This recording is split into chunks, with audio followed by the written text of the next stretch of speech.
Hello everyone, good morning. তোমরা সবাই কেমন আছো? আশা করছি খুব ভালো আছো, হাসি খুশি আছো। আমিও কিন্তু বেশ ভালোই আছি। দেখো, আমি আবারও একটা নতুন ভিডিও নিয়ে তোমাদের কাছে চলে এসেছি। আশা করছি তোমাদের ভিডিওটা আজকে ভালো লাগবে। আর আজকে কিন্তু সকাল থেকে খুব বৃষ্টি, সকাল নয় প্রায় রাত থেকেই খুব বৃষ্টি হচ্ছে। আর আজকের বৃষ্টিটা কিন্তু সব দিকে সব জায়গায় হচ্ছে। তো তাই আমি একটু ব্রাশ করছিলাম, তো দোলনায় বসে বসে কিন্তু আমি দেখছিলাম আমাদের পাশের বাড়ি একটা লোক ছাদে আর কি মানে উঠে ছাদ পরিষ্কার করছিল। তো সেটাই আমি দেখে হাসছিলাম। এত বৃষ্টির মধ্যে কিন্তু মানে বেশ ভালো পরিষ্কার পরিচ্ছন্ন বজায় রেখেছে আর কি।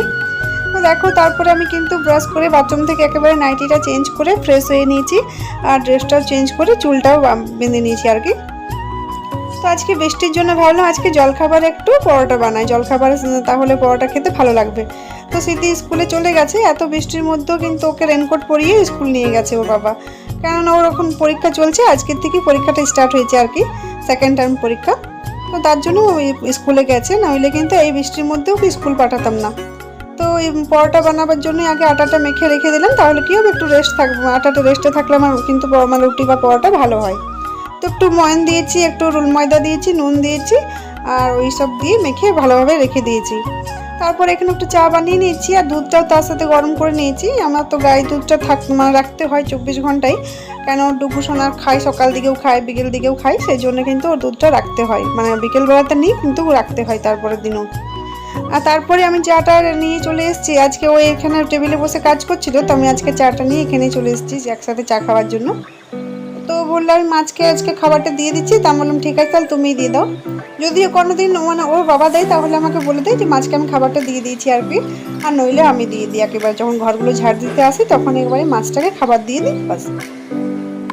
তো প্রচুর বৃষ্টির মধ্যে জানলাতে বসে বসে আর কি, জানলার পাশে গল্প করতে করতে দুজনে চাটা খেয়ে নিয়েছি। আর এখানে দুধটা ইয়ে হয়ে গেছিলো, ফুটে গেছিলো আর কি, তো দুধটা গ্যাসটা বন্ধ করে দিয়েছি।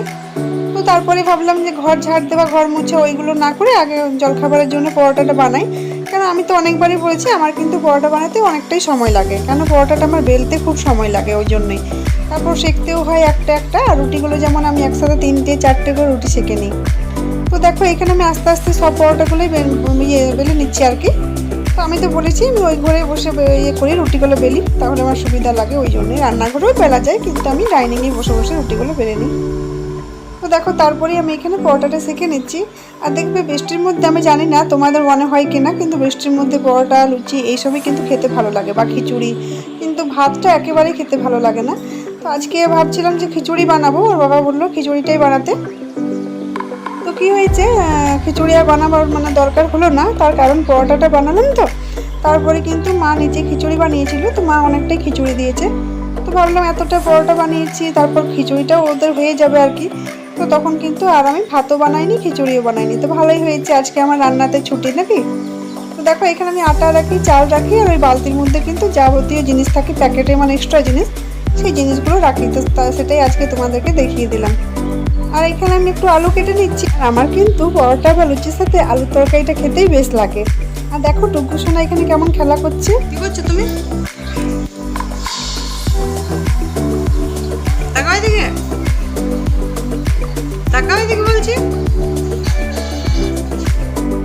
তো দেখো এখানে আমার সব পরোটাগুলোই হয়ে গেছে। আর এখানে দেখিয়ে দিলাম তোমাদেরকে, মা আলু ভাজা দিয়েছিল, কাঁকরোল ভাজা, বেগুন ভাজা, খিচুড়ি। তো তাহলে ভাবছি আজকে দুপুরে আর খাবার করতে হবে না, তাহলে ভালোই হলো, অনেকটাই কিন্তু কাজে আর কি আমাদের ফাঁকি হয়েছে না। আমাদের যদি দুপুর রাতে রান্না করতে না হয় তাহলে বেশ মজা। তো ভালোই হলো, পরোটা আলুর তরকারি করার পরে যে বাসনগুলো রাখতে পারছিল আর কি, সেইগুলো রেখে নিলাম। আর ডুগু সোনা আমার পেছনে পড়ে আছে, ও একটা নেবু নিয়ে এসছে, সেই নেবুটাই বলছে আমাকে ছাড়িয়ে দাও খাওয়ার জন্য। আর বৃষ্টি পড়ছে সকাল থেকে, আমি ভাবছি যে নেবুটা না খেলেই ভালো আর কি। কিন্তু ও যেহেতু একটা জিনিস মানে একটা জিনিস যদি জিদ করে তাহলে কিন্তু ওটা আর ছাড়ে না। তো আমি ওকে অনেক রকম করেই ভুলাবার চেষ্টা করছি, কিন্তু কোনো মতেই ভুলে না আর কি। তো দেখো এইদিকে আমি তরকারিটা চাপিয়ে দিচ্ছি আর কি, পেঁয়াজটা ভেজে নিলাম। তারপর আলুটা কড়াইয়ের মধ্যে দিয়ে আমি লেবুটা কাটতে চলে এসেছি এখানে। আর এইভাবে খোসাটা আমি কেন ছাড়াচ্ছি, আমার স্মৃতি কিন্তু এটা মানে দেখতে খুব পছন্দ করে। তো ওই জন্যই ভাবলাম এটা কেটে রেখে দেবো খোসাটা, আর স্মৃতি স্কুল থেকে এসে দেখে খুশি হবে ওই জন্যই। তারপর এই দেখো অর্ধেকটাই হয়েছে, পুরোটা কিন্তু হলো না।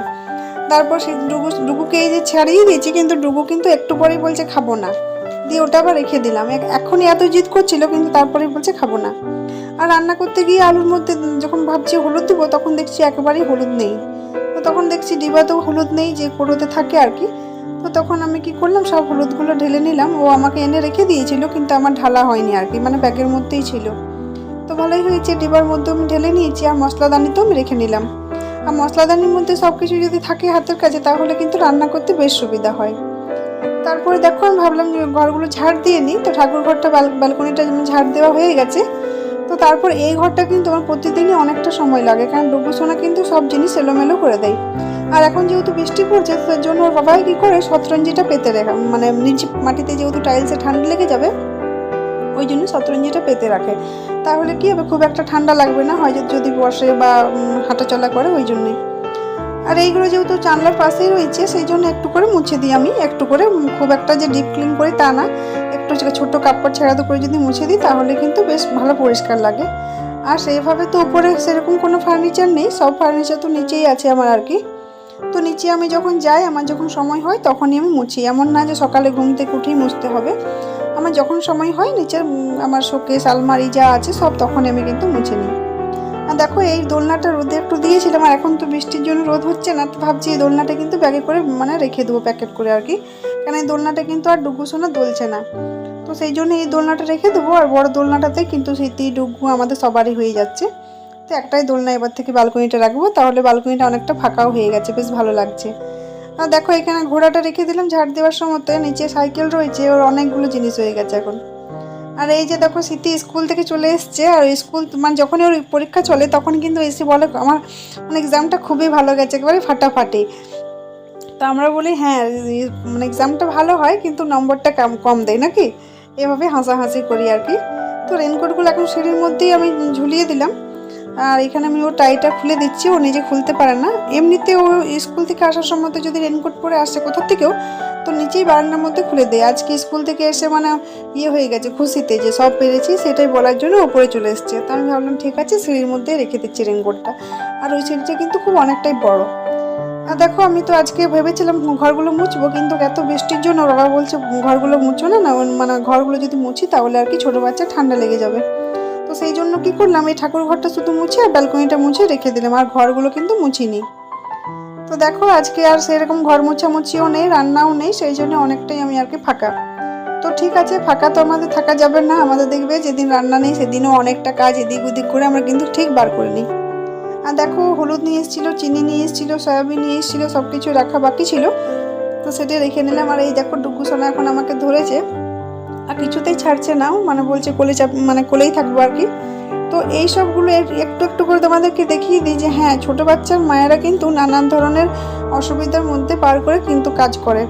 তো বাচ্চা যেটা বলে সেটাই কিন্তু শোনার, মানে সব কিছু শুনতে হয়, তবেই কিন্তু মানে কাজগুলো করতে পারে আর কি। আর দেখো এখানে আমি পরোটা বললাম খাওয়ার জন্য, কিন্তু স্মৃতি বলছে না আমি মুড়ি আর মিক্সচার খাবো, চানাচুর আর কি। তো সেটাই, চানাচুরটা দেখলাম ডিবার মধ্যে ছিল না, সেটা একটু ঢেলে নিলাম। তো তারপরেই আমি বলে দিলাম সবাইকে খাবারটা দিয়ে দিলাম। তো ও বলছে মুড়ি খাবো, স্মৃতিও মুড়ি খাবে, আর ওই যে ডুগু সোনাও নিয়ে নিয়েছে একটু। তো ও তো জানে না, মুড়িটাকে প্লেটের মধ্যে শুকনাই নিয়ে নিয়েছে। তো আমি একেবারে কি করলাম, স্মৃতির জন্য যখন মুড়িটা মাখলাম তখন ডুগুকেও দিয়ে দিয়েছি, কিন্তু খেতে পারে না, ও রেখে দিয়েছিল আর কি, পরে সেটা ফেলে দিয়েছি। সরষের তেল ছিল না মুড়ির সাথে দেওয়ার জন্য, যখন দেখলাম তখন সরষের তেলটাও ঢেলে নিয়েছি। আর আমি তো মুড়ির সাথে তেল না হলে খেতেই পারি না। তারপর দেখছি জারিকানে যেটাতে রাখি সেটা তো তেল ছিল না, তো সেই জন্য সেটা তো প্যাকেট করে রেখে দিলাম প্যাকেটটা থেকে। আর দেখো এদিকে আমার গ্যাস মোছামুছি বাসন ধোয়া একেবারে কমপ্লিট। তারপরে কিন্তু আমি বাথরুমে স্নানে চলে গেছিলাম আর কি। তো বাথরুম থেকে মানে স্নান করে বার হয়েছি। তো তারপরে কিন্তু মা আজকে ঠাকুর পুজোটা দিয়ে দিয়েছিল। তো মা যখন পুজো দিয়ে দিয়েছিল তখন আমি শুধু একটু হনুমান চালিসা পড়ে আর কি, মানে ধূপ যেটা হয় আর কি, ধূপ দেখানো ঠাকুরকে, সেটাই করে নিয়েছি। তো তারপরেই যেহেতু মানে একটা হ্যাবিট হয়ে যায়, দেখবে স্নান করে একটু ঠাকুরকে না ইয়ে করলে হয় না, সেই জন্যই তারপরে আমি জলখাবারটা খেয়ে নিলাম। কেন আমি কিছু না খেয়ে থাকি, তো একেবারে স্নান করার পরে কিছু খাই, ওই জন্যই। তো মনে হয় যদি পুজো করতে হয় ওই জন্যই। আবার মা যদি তাড়াতাড়ি স্নানটা করে তাহলে মাই পুজোটা দেয়, মানে যে তাড়াতাড়ি স্নানটা করে সে কিন্তু পুজোটা দেয়। তো এখানে আমি নিজের জলখাবারটাও নিয়ে নিচ্ছি। আর আমি কিন্তু জলখাবারে বেশিরভাগ এই থালাটাই নিই। কেন না, এই থালাটাতে নিলে কি হয়, আমি কিন্তু রুটি বা পরোটা যাই খাই, আমাকে কিন্তু একটু মুড়ি খেতেই হয়, মানে আমারটা একটু হ্যাবিট হয়ে গেছে। তো ওই জন্য এই থালাটা যদি আমি খাই তাহলে কিন্তু মুড়িটা বেশ মাখতে সুবিধা হয় আর কি। তো সেই জন্য কিন্তু আমি অন্য ধরনের কোনো প্লেট নিই না। তো তারপরে এই জলখাবারটা খেয়ে আমি নিচে গেছিলাম আর কি। তো স্মৃতি নিচেই ছিল, ওটিভি দেখছিল। আমি যে এসছি নিচে, আমাকে দেখে ও চলে এসছে পড়তে আর কি, যেহেতু ওর এখন এক্সাম চলছে ওই জন্যই। তো দেখো আমি এখানে বিছানাগুলো পরিষ্কার করে নিচ্ছি, আর এই ছোটো বিছানাটা আগে পরিষ্কার করে নিলাম। আর এই বালিশের কভারগুলো কাঁচা হয়েছিল, কিন্তু এখন যেহেতু বৃষ্টির জন্য শুকোচ্ছে না একদিনে কিছু, তো সেই জন্য মানে কভারগুলো পরানো হয়নি। আর আমি কিন্তু কি করেছি, অনেকগুলো কভার রাখি না, এই যখন যেমন দরকার হয় তখন তেমনি আর কি করি। তাহলে কি হয়, অনেকগুলো কভার থাকলে রাখতে হয় আর কি। তো আমার এই ঝামেলা মানে কাজ বাড়ে ওই জন্যই। তো আস্তে আস্তে আমি সব কভারগুলো এখন পরিয়ে দিচ্ছি। দেখো কিন্তু আমার নিচে বেডরুমের কাজগুলো কিন্তু এমন কোনো সিস্টেম নেই যে মানে স্নান করার আগে করতে হবে বা ঘুম থেকে উঠেই করতে হবে। কেন, সকালবেলায় যখন ঘুম থেকে উঠি তখন কিন্তু ডুবু ঘুমিয়ে থাকে নিচে, আর তখন আমরা কিন্তু ঘুম থেকে উঠে সবাই উপরে চলে যাই। তো ও যখন উঠে তারপর কিন্তু আর আসা হয় না, কেন তখন তো নিজের রান্না বান্না এইসব কাজ থাকেই আর কি, ঘর ঝাড় দেওয়া মোছা। আর এই ঘরটা তখন কি করে, ঝুমাতে এসে ঘরটা ঝাড় দিয়ে মুছে চলে যায়। তখন আমি কি করি, চাদরটা তুলে আর কি বাইরে ঝেড়ে নিয়ে আসি, আর তারপরে কিন্তু বিছানাগুলো পরিষ্কার করে নিই। আর আজ যেহেতু রান্নাবান্না ছিল না, তো সেই জন্য একটু সব দরজা জানলা আলমারি শোকেস যা যা ছিল সব কিছু একটু করে হাতে মুছে নিয়েছি। আর এমনি পলিন দিইনি, এমনি হালকা করে মুছে নিয়েছি। তো অত তো দেখানো সম্ভব নয়, নাহলে কিন্তু ভিডিওটা অনেক বড় হয়ে যাবে, তো সেই জন্য অতটা দেখালাম না। আর তারপরে একটু চুলটা আঁচড়ে নিলাম। আর এখানে ঝুমা এসেছিলো, ঝুমার সাথে আমি গল্প করছিলাম। ঝুমা উপরে কাপড় কাচার জন্য যাবে আর কি, তো ওর সাথে গল্প করতে করতে এই যে সিঁদুরটা পরে নিলাম।